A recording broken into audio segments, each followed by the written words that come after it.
오늘 설교 본문 말씀은 이사야 40장 1절에서 8절 말씀입니다. 봉독하겠습니다. 너희의 하나님이 이르시되 너희는 위로하라. 내 백성을 위로하라. 너희는 예루살렘의 마음에 닿도록 말하며 그것에게 외치라. 그 노역의 때가 끝났고 그 제약이 사함을 받았느니라. 그의 모든 죄로 말미암아 여호와의 손에서 벌을 배나 받았느니라 할지니라 하시니라. 외치는 자의 소리여 이르되 너희는 광야에서 여호와의 길을 예비하라. 사막에서 우리 하나님의 대로를 평탄하게 하라. 골짜기마다 도두어지며 산마다 언덕마다 낮아지며 고르지 아니한 곳이 평탄하게 되며 험한 곳이 평지가 될 것이요 여호와의 영광이 나타나고 모든 육체가 그것을 함께 보리라. 이는 여호와의 입이 말씀하셨느니라. 말하는 자의 소리여 이르되 외치라. 대답하되 내가 무엇이라 외치리이까 하니 이르되 모든 육체는 풀이요 그의 모든 아름다움은 들의 꽃과 같으니 풀은 마르고 꽃이 시듬은 여호와의 기운이 그 위에 붐이라. 이 백성은 실로 풀이로다. 풀은 마르고 꽃은 시드나 우리 하나님의 말씀은 영원히 서리라 하라. 아멘. 계속 역사가 그것도 지금 2700년 전의 역사를 다루고 있으니까 여러분들이 역사를 잘 모르시는 분들은 조금 어려웠겠지만 그래도 어린아이 같은 신령한 마음으로 마음을 다해서 노력하면 이해가 되어질 것이에요. 이 히스기야 왕은 선하고 훌륭한 왕이지만 그도 죄인이며 연약한 사람이었습니다. 그는 하나님께서 사네립의 1차 공격에서 건져주시고 심지어 그의 죽을 생명을 15년 연장시켜 주셨지만 바벨론 사신들이 왔을 때 주께 영광을 돌리기보다 자신을 드러내며 교만에 빠졌습니다. 그는 그에게 복을 주신 하나님보다 하나님이 주신 복을 자랑하며 자기를 높였습니다. 그러자 하나님은 은혜를 망각한 히스기야를 보고 그로 인해 남유다가 결국 바벨론 제국에 넘어갈 것을 이사야를 통해 알려주셨습니다. 그가 자랑한 보물이 전부 바벨론에게 빼앗길 뿐만 아니라 다윗 왕조의 몇몇 왕들과 방백들은 바벨론 왕의 환관이 될 것을 예언했습니다. 그러므로 남유다 백성 전체가 포로로 바벨론으로 잡혀갈 것입니다. 하지만 그 사건은 히스기야 왕 때는 발생하지 않을 것이. 이사야를 통해 하신 이 예언은 대략 115년 후에 남유다가 바벨론 제국에 포로로 잡혀감으로 성취됩니다. 그때가 주전 586년입니다. 이는 히스기야 왕 이후에 가장 악한 왕 므낫세가 즉위할 뿐만 아니라 그 이후 유다 백성의 패역함은 도를 넘어서고 그럼에도 지은 죄악에 대해 회개하지 않았기 때문입니다. 하나님은 이러한 남유다의 패역함에 대해 계속 선지자들을 보내며 누차 경고했지만 그들은 주의 말씀에 아무런 관심을 보이지 않았고 주의 말씀이 알려주시는 메시아에 대한 믿음을 나타내지 않았습니다. 결국 남유다의 마지막 왕인 시드기야 때에 남유다는 바벨론 제국의 포로가 되고 예루살렘 성전은 철저하게 무너지게 됩니다. 결국 남유다는 모세 언약에 따라 이방 나라로 포로로 잡혀가게 되는 가장 비참한 지경에 이르게 됩니다. 그러므로 남유다는 70년 동안 이방 땅에서 포로로 있을 것입니다. 이스라엘이 바벨론 제국의 포로로 있는 상태는 가장 큰 비극이며 수치일 것입니다. 하지만 오직 남은 자들은 이러한 비참과 비극을 지나면서 회개할 것입니다. 그리고 그 마음이 주께로 돌아올 것이. 이것이 남은 자들, 참된 신자의 유일한 특징입니다. 우리 신자들도 죄 많이 져요. 그래서 매를 맞습니다. 근데 매를 맞을 때 하나님을 버리고 세상으로 가는 사람이 있고 매를 맞을 때 회개하고 주님께 돌아오는 자들이 있는데 요들이 진짜 신자라는 말씀이 언제나 남은 자들은 이러한 비참과 비극을 지나면서 회개합니다. 그리고 그 마음이 주께로 돌아옵니다. 이에 주 하나님은 바벨론 포로로 있는 주의 백성을 다시 그들의 본향인 가나안 땅으로 데려오실 것이. 이를 위해 하나님은 바사 왕 고레스를 사용하실 것입니다. 바사는 페르시아입니다. 그리고 이스라엘 백성은 바벨론 포로에서 해방되어 무너진 예루살렘 성전을 재건할 것이. 하지만 고레스를 통한 구원은 하나님께서 보내실 하나님의 아들 예수 그리스도의 구원을 예표할 뿐입니다. 하나님은 주의 백성을 죄와 사탄과 세상으로부터 구원하실 것이. 그러므로 이제 이사야는 40장부터 66장의 신탁을 통해 고레스가 예표하는 예수 그리스도의 오심과 그분의 나라, 그리고 그 나라의 완성과 구원의 성취를 알려줍니다. 특이한 것은 이사야 40장의 구조는 우시야 왕이 죽던 해에 이사야가 예루살렘 성전에 올라가서 주 여호와 하나님을 뵈며 직접 선지 사명을 받던 이사야 6장과 대칭이 되고 있습니다. 6장 1절입니다. 우시야 왕이 죽던 해에 내가 본즉 주께서 높이 들린 보좌에 앉으셨는데 그의 옷자락은 성전에 가득하였고 내가 또 주의 목소리를 들으니 주께서 이르시되 내가 누구를 보내며 누가 우리를 위하여 갈고 하시니 그때 내가 이르되 내가 여기 있나이다 나를 보내소서 하였더라. 그리고 이때 여호와께서 이사야에게 주신 말씀은 이 백성이라고 말합니다. 이사야 6장에서 하나님과 전혀 관계가 없는 대상으로 말해요. 이 백성은 주의 말씀을 완고하게 거부하기 때문에 마침내 그들을 멀리 옮기셔서 이 땅을 황폐하게 만들 것이다라고 말해요.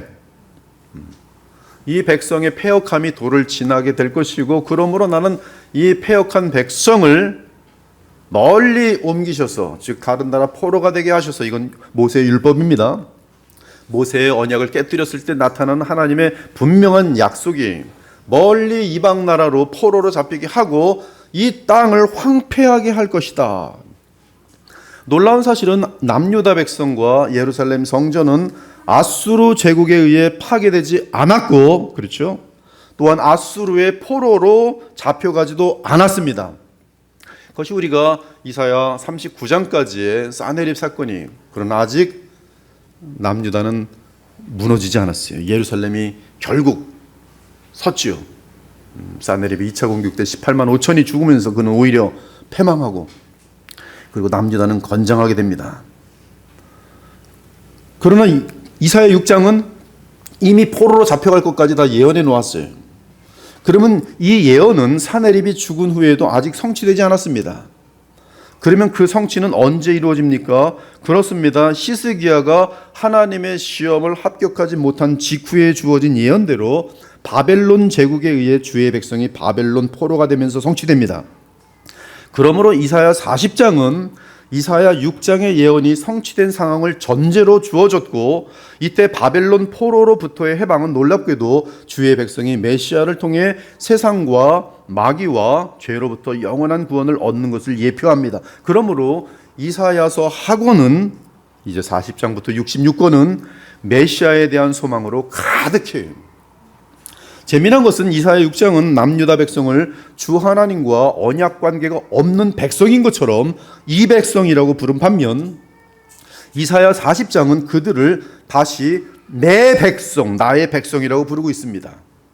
또한 이사야 6장의 이 백성은 예루살렘에 아직 머물러 있는 반면 이사야 40장의 내 백성은 멀리 옮겨져서 바벨론 땅에 있습니다. 그들은 주의 심판을 받은 상태에서 회개하고 주를 의지하는 남은 자들입니다. 하나님은 그들을 다시 약속의 땅으로 돌아오게 하실 것이. 그런데 내 백성을 약속의 땅으로 돌아오게 하는 이유는 황폐하여진 땅 때문이라고 말합니다. 그러면서 죄 사함을 언급하며 메시아를 소개합니다. 우린 여기서 약속의 땅 가나안이 70년 동안 황폐하여진 사실은 메시아가 십자가에서 죽는 사건을 예표하는 것임을 알 수 있어요. 이는 바벨론에서 내 백성이 구원을 받는 근거는 메시아 예수의 십자가 속량인 것을 알려줍니다. 남유다 백성은 히스기야의 교만 죄 및 그 후 이스라엘 백성의 패역한 죄로 인해 마침내 주전 586년에 바벨론 포로가 되고 메소포타미아 땅에서 나그네와 이방인으로 살아가게 됩니다. 바벨론 포로된 삶의 고통은 이루다 말로 표현할 수 없었어요. 그런데 약속의 땅 가나안이 어느새 70년 동안 안식년을 누립니다. 매해 안식년이 일곱 번 거치면 그것은 요벨 신년입니다. 그런데 매해 안식년이기 때문에 원래는 7년마다 안식년인데 황폐한 땅은 매해 안식년이기 때문에 7년을 7번 하면 그것은 완전한 해방을 말하는 그 요벨 신년인데, 지금 이 70년의 그 안식년은 이 요벨을 안식년을 10번을 지나게 됩니다. 그렇죠? 7번이 안식년인데, 그렇죠? 10번을 지나는 거예요. 이는 무한한 희년을 상징합니다. 70년 동안 땅이 황폐한 것은, 즉 매해 안식하는 것은 무한한 희년을 상징해요. 7 곱하기 열이 됩니다. 7번의 요벨의 열이 곱해지는 것이, 즉 그리스도 안에서 누리게 될 영원한 안식을 상징합니다. 이에 하나님께서는 약속하신 기간이 다 되어가므로 그들을 약속의 땅으로 돌아오게 하실 것이, 이러한 주의 자비는 오직 십자가에서 자기 백성의 죄값을 속량하실 창세 때부터 준비되신 하나님의 영원한 어린 양 우리 주 예수 그리스도로 인한 것입니다. 사랑하는 여러분, 그리스도인들이 죄를 짓는 것은, 그리스도인들이 짓는 죄는 그리스도의 속량 때문에 죄사함을 받습니다. 아무리 주홍처럼 붉은 죄라 할지라도 죄사함을 받아요. 아무리 진홍처럼 붉은 죄라 할지라도 죄사함을 받습니다. 아무리 이 세상 사람들까지도 손가락질하면서 지옥에나 떨어져라 하는 그런 죄를 졌어도, 먹처럼 검은 죄를 졌어도 그리스도의 십자가의 속량 때문에 죄사함을 받습니다. 따라서 율법에 따른 형량인 지옥 심판을 피하게 됩니다. 그러나 우리가 삶 가운데 지은 죄악은 언제나 우리의 삶을 평생 따라다닙니다. 예를 들어 고등학교 때 학교 폭력을 저질렀던 사람이 먼 훗날 자기보다 훨씬 더 덩치가 커지고 사회에서 큰 힘을 갖게 된 상대에게 보복을 당하는 사건 같은 것이 30년 후에, 40년 후에, 이른 그가 비록 어린 소년이었을 때 지은 죄악이라도 평생 그 죄가 그를 따라다니는 것을 입증합니다. 신자도 예외가 아니에요. 우리가 지은 죄는 그것이 어떤 죄이든 직접 간접으로 우리 삶에 평생 영향을 끼치도록 되어 있습니다. 평생. 심지어 우리의 자녀들에게도 우리가 지은 죄의 결과가 전달됩니다. 히스기야 죄 때문에 결국 그의 후손들은 바벨론 왕 느부갓네살 손에 팔리게 됩니다. 그러므로 우리는 우리 자신뿐만 아니라 후손들을 위해서라도 죄를 짓지 않아야 합니다. 그것이 우리의 삶을 평안하게 하고 또한 우리가 살아가는 후손에게 복과 평안을 물려줄 수 있는 가장 분명한 비결이, 이스라엘 백성, 특히 남유다 백성은 하나님이 아브라함과 이삭과 야곱의 언약 때문에, 그리고 하나님께서 일방적으로 다윗과 맺은 언약 때문에 버림받지 않습니다. 또한 하나님은 그 백성을 통해 모든 열방이 복을 받도록 제사장 나라로 삼으셨기 때문에 반드시 유다 백성은 그 역할을 할 것입니다. 그러나 남은 유다 백성을 통해 그 역할이 이루어질 것이요, 즉 남은 자들, 남은 유다 백성을 통해 그 역할을 하나님께서는 이루시게 할 것이, 이제 약속의 땅 가나안이 70년의 안식년을 거의 다 채웠기 때문에 남유다 백성이 지은 죄값으로 바벨론에서 마음의 상처를 받고 고통당한 주의 백성이 위로받을 시간이 다 되었어요. 아직 그들은 바벨론 땅에 있지만 그중 남은 자들은 주 앞에서 회개하고 바른 믿음을 소유한 상태입니다. 그러므로 주께서 그들을 위로하실 것이, 그 위로는 대략 150년 후에 바벨론에 있게 될 주의 백성을 위해 주신 것이요, 이사야 40장 150년에 있을 주의 백성을 위로하라 말하고 있어요. 주 하나님은 죄와 고생으로 마음이 상할 대로 상한 이스라엘 백성을 위로하십니다. 그들은 바벨론 포로 전에 하나님과 우상을 함께 섬기며 언약의 주 여호와 하나님께 많은 고통을 주었어요. 그들은 혼합주의가 언약의 하나님을 향한 더 무서운 폐역이요 반란인 사실을 알지 못했습니다. 여러분, 두 여자를 사랑한다는 것은 참된 사랑일 경우 진실한 사랑의 여인에게 무한한 고통을 주도록 돼 있어요. 하나님께서는 오직 한 여자와 한 남자만이 끝없는 무한한 사랑을 하면서 행복을 유지하도록 하셨어요. 하나님께서는 이스라엘 백성을 자기 아내로 삼으시고 오직 아내가 남편 된 여호와 하나님을 바라보고 여호와 하나님의 마음은 오직 이 여인에게 있었어요. 그러나 이스라엘 이 민족은 하나님의 아내로서 바알과 아스타롯 등 무서운 밀곰 등 세상의 악령들로 충만한 것들과 연합하면서 바람을 피웠어요. 그 바람이 혼합주의, 그것이 남편 된 하나님께 얼마나 큰 고통을 주는지 모릅니다. 그들은 이러한 혼합주의가 언약의 하나님을 향한 더 무서운 패역이요 반란인 사실을 알지 못했어요. 그들은 영원히 멸망받아 마땅한 주의 백성이지만 주 하나님은 70년의 안식년을 지내는 약속의 땅을 보시면서 이스라엘 백성을 바벨론 포로에서 돌아오게 하실 것이, 이러한 배경 아래서 이제 이사야서의 학원은 위로로 시작합니다. 너희의 하나님이 이르시되 너희는 위로하라. 내 백성을 위로하라. 내 백성이, 예루살렘에 있었던 그 백성은 이 백성이라고 했지만 지금 바벨론 땅에 있는 이 백성에 대해서는 내 백성을 위로하라.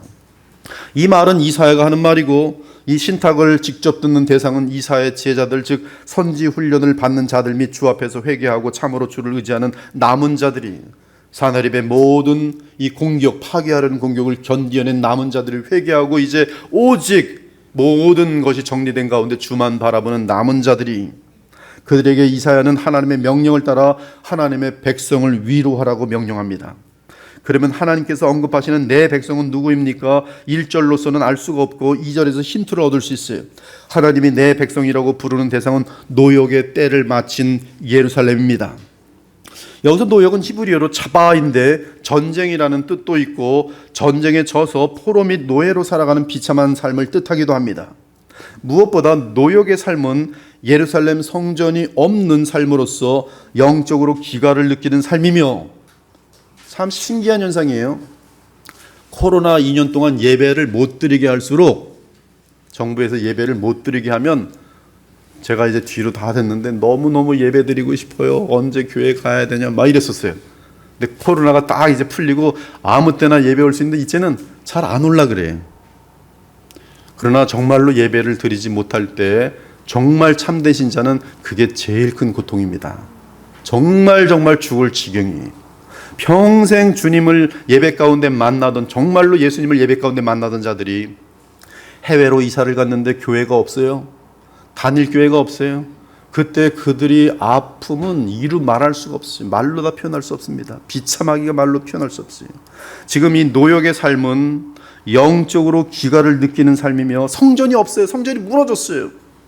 그 황량한 바벨론에 무슨 교회가 있습니까? 무슨 성전이 있습니까? 이 본향을 떠난 나그네의 삶이, 즉 노역의 삶은 양들의 피로 죄사함 받고 제사장을 통해 하나님 앞에 나아갈 수 있는 주의 성전이 없는 삶입니다. 물론 예루살렘 성전의 모든 희생 제사는 예수 그리스도를 가리킵니다. 오직 그리스도 안에서만 죄사함과 하나님과의 화목이 가능합니다. 사실 예루살렘 성전이 가리키는 것은 그리스도인데, 만일 그리스도를 믿는 믿음이 없다면 인간은 육신뿐이기에 하나님과 원수 상태에 있습니다. 그리스도인이라도 만일 육신으로 행하면 하나님과 원수된 상태에 잠깐 머물 수 있어요. 불신자든 신자든 하나님과의 원수 상태에서 벗어나는 길은 오직 그리스도 안에서만 가능합니다. 이는 하나님이 보내신 메시아는 하나님과의 화목을 위한 희생 제물이며 죄인들과 하나님 사이의 유일한 중보자이기 때문이, 예수 그리스도의 십자가 속량과 그분의 부활 후의 대제사장 역할은 예루살렘 성전의 희생 제사 제도 및 약속의 땅 가나안의 70년 안식이 상징하는 실제입니다. 그러나 바벨론 포로로 70년이 되기 전까지의 주의 백성의 삶은 노역이, 그리스도를 상징하는 70년이 차기까지는 노역이, 지금 여러분은 아무 때나 그리스도께 올 수 있어요. 여러분의 노역은 당장 멈출 수 있어요. 시편 137편은 바벨론에서의 포로의 삶이 어떠한 것인지 잘 묘사하고 있어요. 우리가 바벨론의 여러 강변 거기 앉아서 시온을 기억하며 울었도다. 예루살렘 성전이 있었던 저 시온, 하나님을 만나 뵙던 그 영화롭고 사랑으로 충만했던 저 시온을 그리워하며 울고 울었도다. 그 중에 버드나무에 우리가 우리의 수금을 걸었나니 이는 우리를 사로잡은 자가 거기서 우리에게 노래를 청하며, 노래하고 싶은 마음, 찬양하고 싶은 마음 없는데 이것들이 우리에게 노래한다고 하지만 우린 노래하지 않겠다. 우리를 황폐하게 한 자가 기쁨을 청하고 자기들을 위하여 시온의 노래 중 하나를 노래하라 함이로다. 그러나 안 하겠다. 어찌 노래가 나올 수 있겠느냐? 맞아, 죽어도 안 하겠다. 우리가 이방 땅에서 어찌 여호와의 노래를 부를까? 예루살렘아, 내가 너를 잃을진대 내 오른손이 그의 재주를 잊을지로다. 내가 예루살렘을 기억하지 아니하거나 내가 가장 즐거워하는 것보다 더 즐거워하는 것이 있을진대 내 혀가 내 입 천장에 붙을지로다. 내가 지금 가장 즐거워하는 것은, 내 평생에 내 생명 가운데 가장 즐거워하는 것은 하나님의 시온상에서 예배하는 건데, 내가 예루살렘을 기억하지 않다면 내 혀가 내 입천장에 붙을지로다. 여호와여, 예루살렘이 멸망하던 날을 기억하시고 이 에돔 자손을 치소서. 불신자들의 대표란 말이에요. 하나님 나라를 거절하는, 복음을 거절하는 지독한 에돔 족속, 그들의 말이 헐어버리라, 예루살렘 성전을 헐어버리라, 그 기초까지 헐어버리라 하였나이다. 멸망할 딸 바벨론아, 네가 우리에게 행한 대로 네게 갚는 자가 복이 있으로다. 네 어린 것들을 바위에 메어치는 자는 복이 있으리로다. 바벨론에서의 삶이 얼마나 비참하고 고통한지, 그리고 얼마나 예배의 시온이 그리운지 지금 그 표현이 거의 잘 나와 있어요. 그러므로 그들에게 많은 위로가 필요합니다. 이에 이사야 40장은 위로하라는 명령을 두 번에 걸쳐서 하고 있어요. 하나님은 상한 갈대와 같은 연약한 자기 백성을 이제 한없이 위로하기를 원하십니다. 하나님은 말씀하십니다. 내 백성을 위로하라. 내 백성을 위로하라. 사실 1절의 시작 자체가 놀라운 표현으로 시작하고 있어요. 바로 너희의 하나님이. 그리고 가만히 보면 3절에서는 이사야를 비롯한 남은 자들을 기준으로 하여 우리 하나님이라고 부르고, 8절에서도 우리 하나님, 그리고 9절에서 다시 먼 훗날의 남은 자들을 기준으로 너희 하나님이라고 부르고 있어요. 이는 광야에서 죄사함을 받고 소망을 갖게 된 이스라엘 백성은 주님의 참된 백성이요, 그들은 주 하나님의 내 백성이라는 말씀이, 그들은 이사야의 제자들로서 남은 자들이고, 또한 이사야가 바라본 먼 훗날의 남은 자들로서 그들 역시 동일한 정신, 즉 하나님을 경외하며 그분 앞에서 죄를 회개하고 오직 주를 믿는 마음을 회복한 자들인 것이. 그러므로 남은 자들에게 하나님은 우리 하나님이시고 하나님께 그들은 내 백성입니다. 이는 하나님과 주의 백성의 언약 관계가 원만하게 회복되었다는 뜻이. 여러분, 부부싸움을 하지만 원만하게 회복되면 얼마나 또 감사합니까? 원만하게 회복됐어요. 그러면 반찬이 달라지고 남편도 다정한 말을 하고 하나님과 이스라엘 백성이 원만한 관계가 회복됐어요. 하나님은 이혼을 안 해주십니다. 원만한 관계가 회복되도록 역사하세요. 하나님과 주의 백성 사이의 언약 관계는 주를 경외하는 가운데 나타난 참된 회개와 하나님께서 약속하신 속량, 즉 그리스도를 향한 진정한 믿음으로 회복돼요. 회개와 믿음으로 언약 관계는 회복돼요. 동일합니다. 잘못했어. 당신 나의 전부야. 믿음이죠. 하나는 잘못이고 하나는 회개고 하나는 잘못이고. 난 솔직히 당신밖에 없어. 그러면 언약 관계가 회복돼요. 관계가 깨어졌다 회복되는 게 아니라 당연히 하나 된 관계인데 누리지 못함이 다시 회복됐다는 말씀입니다. 이때 하나님은 이스라엘의 선조인 아브라함과 이삭과 야곱과 맺었던 언약에 따라 그들을 그리스도 안에서 용서하시고 그들을 만나주십니다. 또한 다윗의 언약에 따라 그들의 왕이 되어줍니다. 이는 하늘이 땅에서 높음같이 그를 경외하는 자에게 그의 인자심이 크심이로라. 동이 서에서 먼 것 같이 우리의 죄가를 우리에게서 멀리 옮기셨으며 아버지가 자식을 국률이 여긴 같이 여호와께서는 자기를 경외하는 자를 국률이 여기시나니 이는 그가 우리의 체질을 아시며 우리가 단지 먼지뿐임을 기억하심이로라. 어떻게 이렇게 시편은 아름다운 시를 지을 수 있는지. 이제 주의 백성은 죄에서 돌아서서 주를 믿고 의지함으로 바른 생각과 바른 행실을 갖게 되었어요. 이를 거꾸로 말하면 그들에게 주님이 없으면 근본적으로 죄인이요 계속 패역한 상태로 머물 수밖에 없다는 뜻이.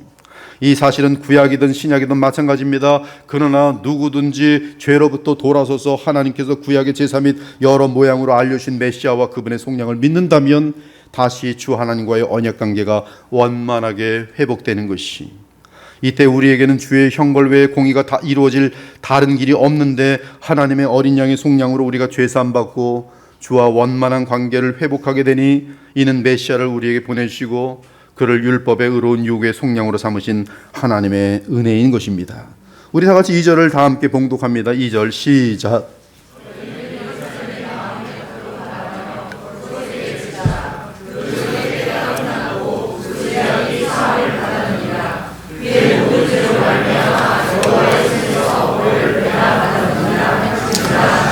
여기서 예루살렘은 당연히 하나님의 백성을 상징하고 있지. 마음에 닿도록은 원어로 알레브, 문자 그대로 번역한 것인데요. 마음에 닿도록, 레브, 마음 위에 알, 마음에 닿도록. 그 의미는 우리말로 쉽게 하면 상냥하게, 따뜻하게, 친절하게 말하라는 것이죠. 그러면 예루살렘 성읍으로 돌아올 주의 백성에게 무엇을 외칩니까? 외쳐야 할 내용은 그 노역의 때가 끝났고 그 죄악이 사함을 받았다는 것이, 남유다의 패역은 노역을 가져왔습니다. 그러나 회개를 하고 메시아를 믿을 때 그들은 죄사함을 얻게 되므로 하나님과 화목하게 됩니다. 따라서 그들은 가나안 땅으로 돌아갈 것이, 그리고 이 사실은 장차 오실 메시아의 속량으로 인해 주의 백성이 누리게 될 죄사함 및 하나님과의 화목을 나타냅니다. 이것이 신자들의 위로예요. 회개하고 메시아를 믿는 신자들의 특권입니다. 우리가 회개하고 그리스도를 믿을 때 하나님은 따스한 위로를 보장하십니다. 그리고 우리의 노예된 삶을 끝내주십니다. 무엇에 대한 노예입니까? 이사야 배경은 바벨론 왕에게 종노릇하는 노예의 삶이지만 영적 실제에 있어서는 죄와 마귀와 세상의 노예된 삶이, 따라서 죄와 세상의 종노릇하며 살던 자들이 그리스도 안에서 참된 자유를 누리게 됨을 말합니다. 이제 노역의 때가 끝났고 그 죄 사함이, 그 죄가 사함받았어요. 여호와 하나님은 노역의 때가 끝나는 것과 함께 죄 사함을 우리에게 누리게 하십니다. 여러분들이 죄를 짓고 하나님으로부터 징계를 받을 때에 그 징계가 멈춤과 함께 죄 사함의 그 기쁨을 맛보도록 돼 있어요. 하나님이 나를 용서해 주셨구나. 사랑하는 여러분, 죄는 하나님의 명령과 규례를 어기는 것이, 즉 불법이 죄입니다. 그리고 분명한 것은 어떤 상태라도 죄를 짓고 나면 그 사람은 곧바로 죄와 사탄의 노예로 전락합니다. 이 사실에는 누구도 예외가 없어요. 저도 오늘 집에 가다가 죄를 지으면 곧바로 그 죄의 노예가 돼요. 오직 거기서 벗어나는 길은 회개하고 또 주님을 붙드는 것 방법밖에 없어요. 특히 하나님의 백성이 공동체적으로 죄를 범할 때 그 공동체는 바벨론 포로가 됩니다. 그 공동체는 마귀의 놀이터가 됩니다. 무서워요. 따라서 거룩하지 않은 교회는 사탄의 놀이터입니다.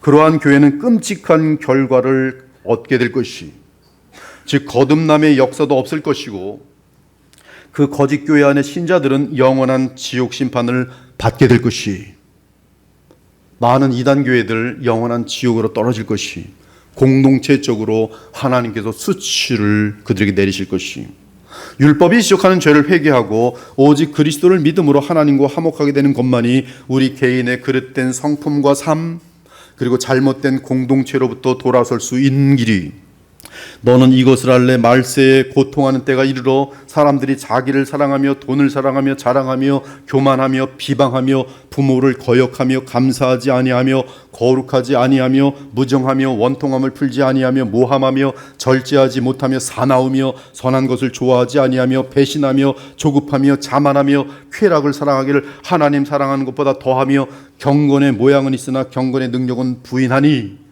이들이 회개가 없는 가운데 이 상태가 진행된다면 이 같은 자들에게서 급히 네가 돌아서라, 거기 있으면 안 되는 거예요. 그러므로 너희는 그들 중에서 나와서 따로 있고 부정한 것을 만지지 말라. 내가 너희를 영접하여 너희에게 아버지가 되고 너희는 내게 자녀가 되리라. 전능하신 주의 말씀이니라. 또 내가 들으니 하늘로부터 다른 음성이 나서 이르되 내 백성아 거기서 나와 그의 죄에 참여하지 말고 그가 받을 재앙들을 받지 말라.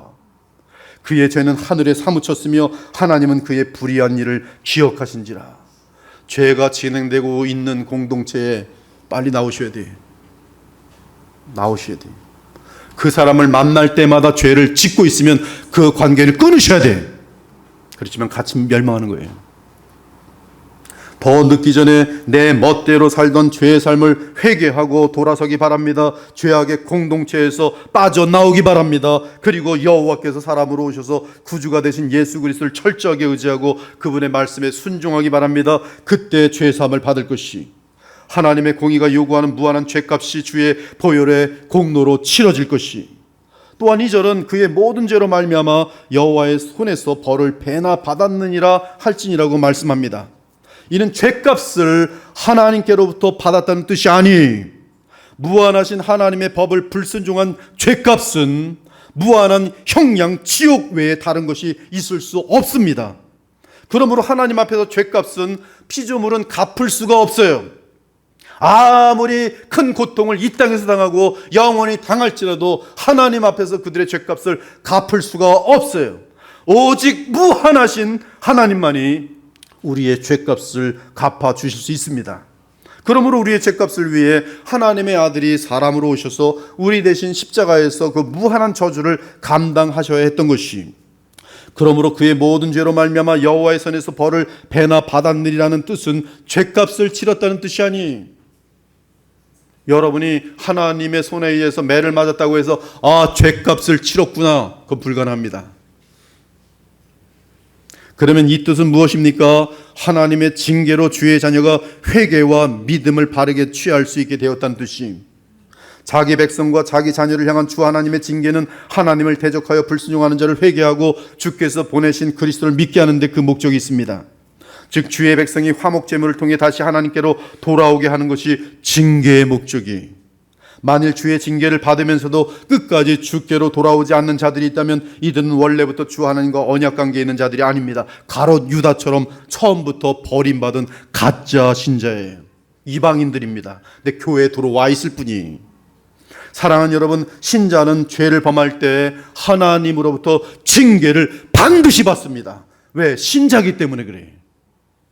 그리고 주의 징계는 반드시 주의 자녀를 주께로 돌아오게 합니다. 그래서 하나님의 징계는 사랑이, 이스라엘 백성은 주의 혹독한 징계를 받았습니다. 바벨론 제국의 노예 생활로 징계를 받았습니다. 그것도 공동체적으로 70년이나 받았습니다. 그리고 그들의 마음은 주께로 돌아왔습니다. 예루살렘 성을 그리워하게 되었습니다. 이에 주께서는 그들이 충분히 징계를 받았다고 말씀하십니다. 그들이 징계를 받음으로 주께로 온전히 돌아왔다는 것이, 이들이 바로 진짜 주의 자녀이고 백성입니다. 돌아오기만 하시면 돼요. 죄를 버리시고 죄와 함께하는 공동체를 버리시고 주님께로 회개하고 돌아오기만 하면 되는 것이, 그것이 하나님께서 징계를 베푸신 목적이에요. 그러나 징계를 진행 중인데도 돌아오지 않는다면 하나님의 징계는 더욱더 강해집니다. 하나님 이길 수 없어요. 하나님 이길 수 없어요. 절대 이길 수 없습니다. 무릇 징계가 당시에는 즐거워 보이지 않고 슬퍼 보이나 후에 그로 말미암아 연단받은 자들은 의와 평강의 열매를 맺느니라. 신자들은 주의 징계를 받은 후에 그 누구도 예외 없이 하나님께 감사를 드립니다. 왜 그런지 아세요? 영적 유익을 얻은 것을 자기가 확인하기 때문에 그리. 고난당한 것이 내게 유익이라, 이로 말미암아 내가 주의 율례들을 배우게 되었나이다. 그리고 무엇보다 주의 징계는 언제나 우리로 하여금 회개 가운데 그리스도를 믿도록 인도합니다. 이제 포로 생활은 끝날 것이요. 왜? 이들은 지금 회개하고 주께 돌아왔기 때문입니다. 그들은 이제 곧 약속의 땅으로 돌아갈 것입니다. 그리고 무너진 예루살렘 성전을 다시 세울 것이, 이제 그리스도로 이어질 하나님의 궁극적인 구원 계획은 다시 원위치로 돌아왔으니, 남유다 백성 중에 남은 자들은 예루살렘으로 돌아와서 하나님의 아들이 사람으로 오시는 그리스도를 만나 뵙게 될 것이고, 그 이후로 예루살렘으로부터 시작하여 유대와 사마리아와 땅끝까지 이르러 죄사함과 부활의 복음을 온 세상 열방에 전파하게 될 것이, 이제 징계를 충분히 받고 예루살렘으로 돌아와 예루살렘 성전을 짓게 되는 남은 자들은 바벨론 포로 이전의 상태로 돌아가서는 안 될 것이, 그들은 하나님과의 언약을 깨뜨렸을 때 임하는 하나님의 매서운 징계를 철저하게 받았습니다. 그러므로 남은 삶은 더 이상 죄 가운데 살지 않고 그리스도를 의지하는 믿음 안에서 하나님과 친밀하게 교통하는 에녹과 같은 삶을 살아야 할 것이, 혹독한 징계를 받았음에도 불구하고 다시 돌아간다면 그는 더러운 돼지처럼 세상으로 돌아가는 것이, 토한 것을 다시 먹는 비참한 존재가 되는 것이, 고작 롯 정도, 삼손 정도밖에 될 수 없을 것이. 사랑하는 여러분, 하나님은 거룩하시지만 사랑이 하나님이시기에 징계로 거룩하여진 주의 백성을 신속히 위로하시는 하나님이십니다. 혹시 인생 가운데 지은 죄악으로 인해 주의 징계를 받아본 적이 있습니까? 주의 징계가 가벼웠습니까? 아니면 혹독했습니까? 가벼웠다고 느끼고 또다시 범죄한다면 다음번에 징계는 대단히 혹독할 것입니다. 혹시 혹독한 징계를 받으셨습니까? 그렇다면 다시는 과거의 죄로 돌아가지 않기 바랍니다. 이를 위해 성령으로 충만한 삶을 살아가야 해요. 항상 말씀과 기도 가운데 깨어 있어야 합니다. 그렇지 않으면 거짓 신자로 구별되어 영원한 버림을 받게 될 것이, 우리가 살 길은 믿음밖에 없습니다. 즉 하나님이 보내주신 구주를 믿고 의지하는 삶이 그 삶의 영광과 복이 보장되어 있으니 그 삶을 살도록 하기 위해 하나님은 우리를 징계하셔서라도 다시 그리스도를 믿고 의지하며 하나님께로 돌아오도록 하는 것이, 사랑하는 여러분, 우리 하나님은 그리스도 안에서 언제나 상냥하시고 부드러우시며 우리를 위로하세요. 위로하시되 한없이 위로하십니다. 이때 우리는 그리스도 안에서 하나님을 참으로 바로 알게 돼요. 징계하시고 위로하시는 하나님을 통해서 우리는 하나님을 바로 알게 되는데, 바로 알게 될 때 어떤 역사가 나타나는지 아십니까? 무릎 꿇고 주님께 존귀함을 영원히 돌리고 싶은 마음이 끝없이 흘러넘치도록 돼 있어요. 거룩하신 하나님이시여, 그러나 영원히 나를 사랑하시는 하나님 알면서, 그것이 주의 위로예요. 그러면 우리는 다시는 주 하나님을 떠나는 일이 없을 것입니다. 비록 잠시 연약함 때문에 실수는 할 수 있더라도 다시는 죄의 늪에 허덕이는 삶을 살지 않게 될 것이, 이 시간 아버지 제 남은 삶을 주께만 의탁합니다. 친히 인도하여 주소서라고 기도하기 바랍니다. 혹시 남들에게 알려지지 아니한 죄가 지금도 진행되고 있습니까? 여러분 마음 깊은 곳에서는 분명히 지금도 경고하고 있을 거예요. 너 그러다 망할 거야. 너 그러다 죽을 병 걸릴지도 모를 거야. 지금 주님께서 성령으로 알려주시는 음성입니다. 더 늦기 전에 어떤 방법을 통해서든 나오셔야 돼요. 스스로 힘으로 나올 수 없다면 그때 목회자의 도움을 구하는 거예요. 상담을 요청하세요. 나오고 싶은데 못 나오고 있어요. 이러다 망할 것 같아요. 죽을 것 같아요. 난 가짜 신자 같아요. 빨리 회개해야 돼요. 회개했는데 또 다시 들어가고 있어요. 어떻게 해야 되나요? 그때 기도의 도움이 필요하고 사랑의 도움이 필요한 거예요. 그래서 목회자가 있는 것이. 그런데 상담도 안 하고 자기 힘으로 해보려고 하다가 나중에는 갈 곳도 없고 숨을 곳도 없고 자기의 몸은 망하고 있는 것을 뻔히 보면서 빨리 돌아오셔야 돼요. 이제 3절부터 5절은 마침내 그리스도의 오심에 대한 예언입니다. 그리스도의 오심은 여호와 하나님이 친히 이 땅에 오시는 것으로서 모든 피조물이 환영해야 마땅할 것이, 그분은 특히 말씀 하나님이시며 독생하신 하나님이 사람의 몸을 입고 오시는 분입니다. 하나님의 아들이 이 세상에 오신 것을 분명히 알아볼 수 있도록 하나님은 사신을 준비하셨어요. 만군의 여호와가 이르노라, 보라 내가 내 사자를 보내리니 그가 내 앞에서 길을 준비할 것이요 또 너희가 구하는 바 주가 갑자기 그의 성전에 임하시리니 곧 너희가 사모하는 바 언약의 사자가 임하실 것이라. 언약의 사자는 메시아입니다.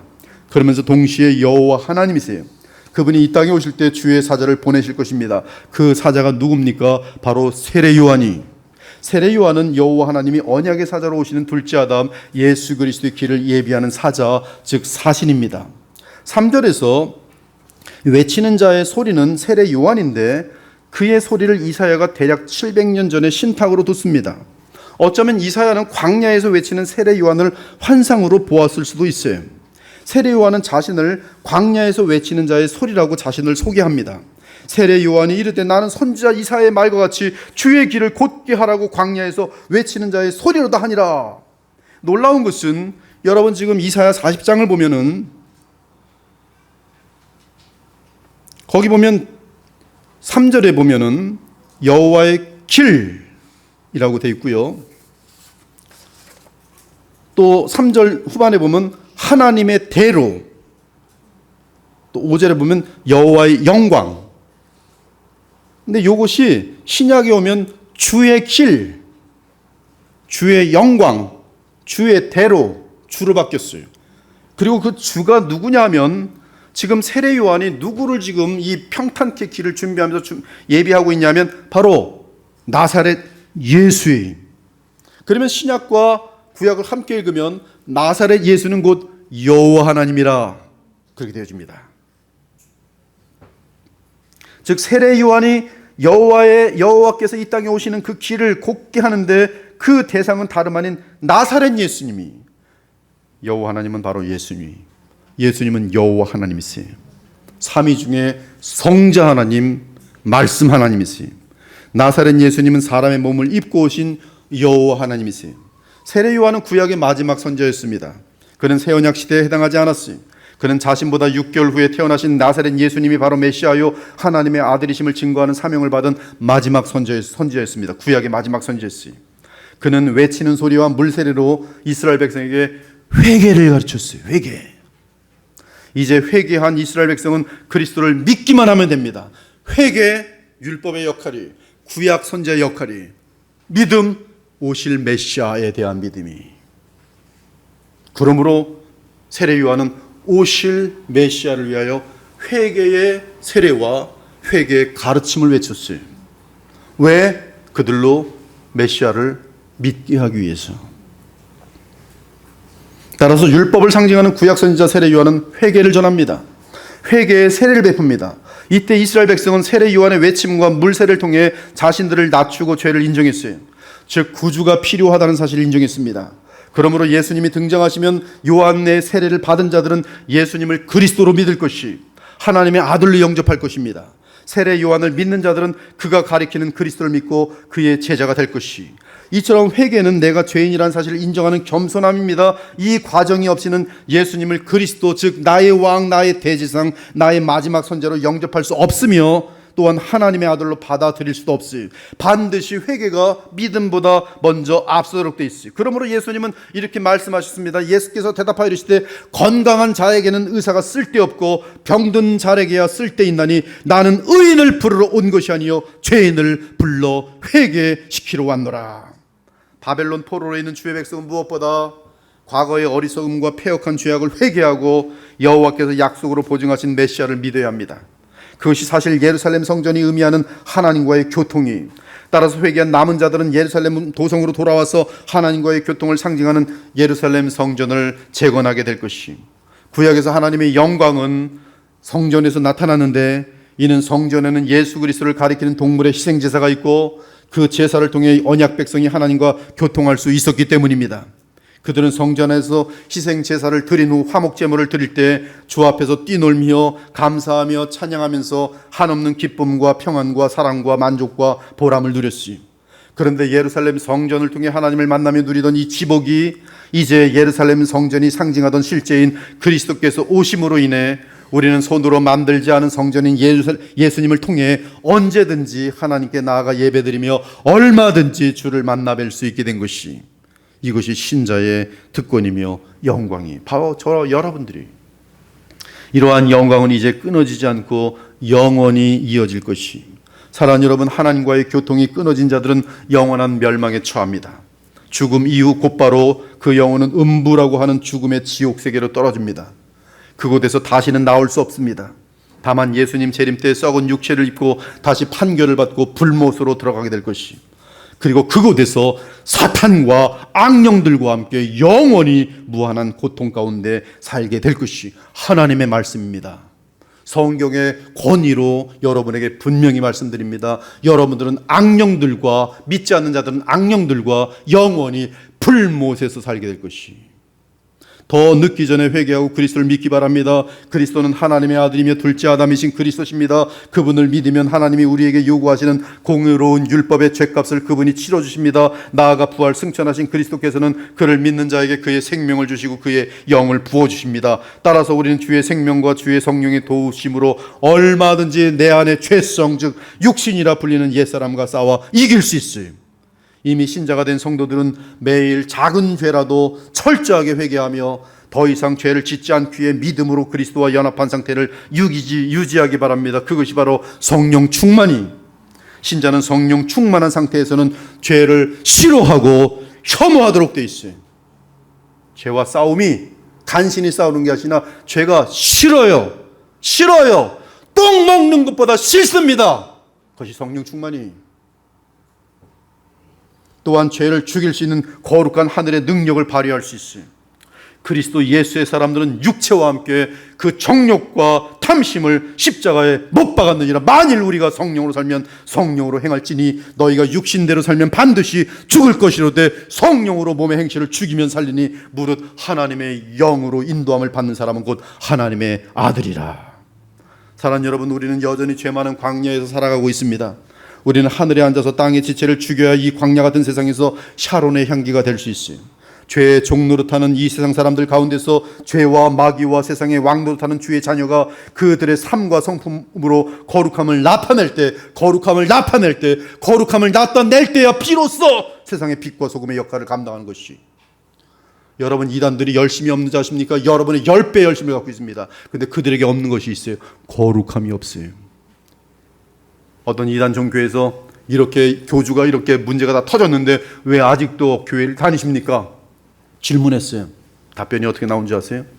난 저 교주가 나를 위해 기도할 때 나는 건강해졌고, 저 교주가 내 사업을 위해 기도해 줬을 때 내 사업이 그냥 기하학적으로 부흥했습니다. 그러면 됐지. 저 교주가 죄를 짓든 뭐를 짓든 내가 무슨 상관입니까? 난 저 교주가 언제든지 나타나서 또 복을 빌어주면 좋겠습니다. 그래서 저는 이 교회를 떠날 수 없습니다. 이들에게 없는 것이 뭔지 아십니까? 거룩함이 없어요. 죄에 상관없어요. 그래서 지옥에 떨어지는 거예요. 거룩해야만 여러분은 세상의 빛과 소금이 될 수 있어요.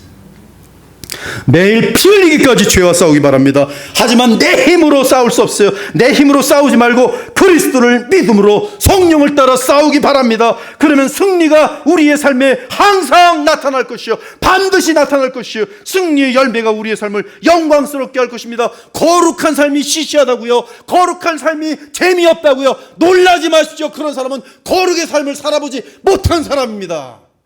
누가 그러더라고요. 술 안 먹고 바람 안 피고 담배 안 피면서 무슨 맛으로 사냐고. 무슨 맛으로 살기냐? 천국의 맛으로 살지요.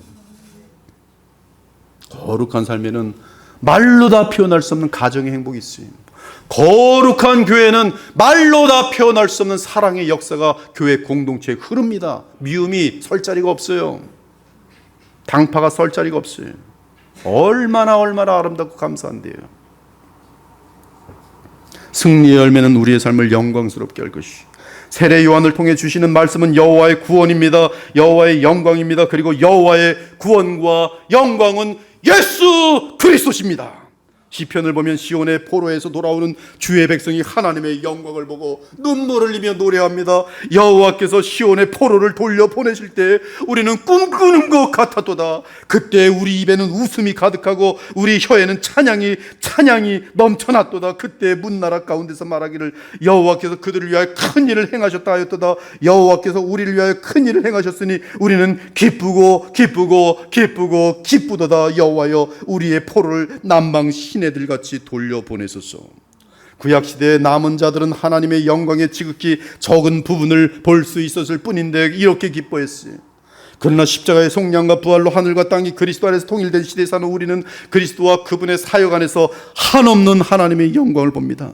여호와의 영광이 나타나고 모든 육체가 그것을 함께 보리라. 이는 여호와의 입이 말씀하셨느니라. 말씀이 육신이 되어 우리 가운데 거하심에 우리가 그의 영광을 보니, 예수 그리스도의 영광을 보니 아버지의 독생자의 영광이요 은혜와 진리가 충만하더라. 지금 우리는 주께서 보내신 성령 안에서 계속적으로 하나님의 영광을 누릴 수 있어요.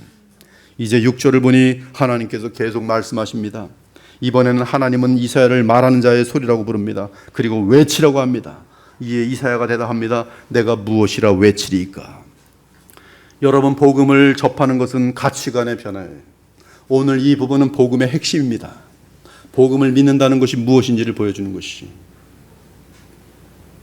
복음은 예수 그리스도가 하나님의 아들이며 메시아인 사실을 아는 것이고, 그분을 믿을 때의 삶이 무엇인지가 바로 여기 담겨 있어요. 무엇을 외치리이까? 주께서 대답하십니다. 모든 육체는 풀이요 그의 모든 아름다움은 들의 꽃과 같으니 풀은 마르고 꽃이 시들면 여호와의 기운이 그 위에 불미라. 이 백성은 실로 풀이로다. 풀은 마르고 꽃은 시드나 우리 하나님의 말씀은 영원히 서리라. 시편 90편에서 모세가 말합니다. 주의 목전에는 1000년이 지나간 어제 같으며 밤의 한순간 같을 뿐임이니이다. 여러분의 80년 인생, 100년 인생, 잘 살아서 120년 살았다고 하시다 120년의 인생, 지금은 흥미진진하고 전부인 것 같지만 1000년 후에 여러분의 인생은 점도 아닙니다. 아무도 기억하는 사람 없어요.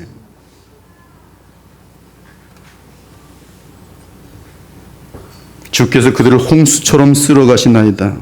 그들은 잠깐 자는 것 같으며 아침에 돋는 풀 같으니이다.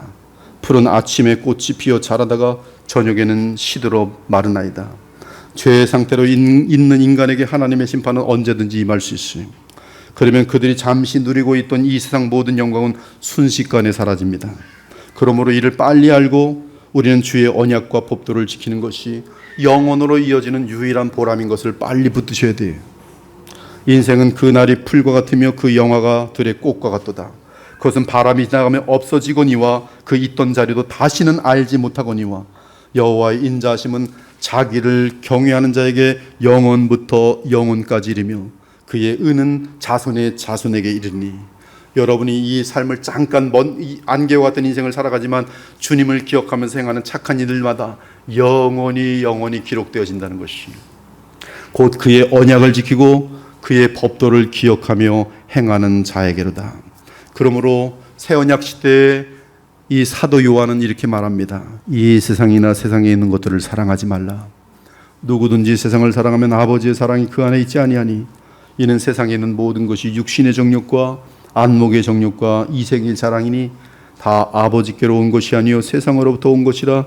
이 모든 것, 이 세상도 그 정욕도 어느새 지나가 풀과 같이 풀의 꽃의 영광 같으리니 오직 하나님의 뜻을 행하는 자만 영원히 거하느니라. 사랑하는 여러분, 죄로 인한 죽음은 예외가 없어요. 그러므로 지혜로운 자는 죽음을 향하는 이 세상의 삶에서 위를 바라보며 하늘을 위해 살아갑니다. 최근에 계속 들어요. 죽어가는 사람들. 저도 이제 나이가 많이 먹은 거죠. 저도 지금 제 마음속 제일 중요한 것은 죽음의 날이에요. 그것을 계속 의식하며 삽니다. 주님께 섰을 때 영원한 것이 남아 있어야 돼요. 그러므로 너희가 그리스도와 함께 다시 살리심을 받았으면 위의 것을 찾으라. 위의 것을 생각하고 땅의 것을 생각하지 말라. 이는 너희가 죽었고 너희 생명이 그리스도와 함께 하나님 안에 감추어졌습니다. 우리 생명이신 그리스도께서 나타나실 그때 너희도 그와 함께 영광 중에 나타나리라. 그러므로 주님과 함께 영광 중에 서길 원한다면 땅에 있는 지체를 죽이라. 곧 음란과 부정과 사욕과 악한 정욕과 탐심이니.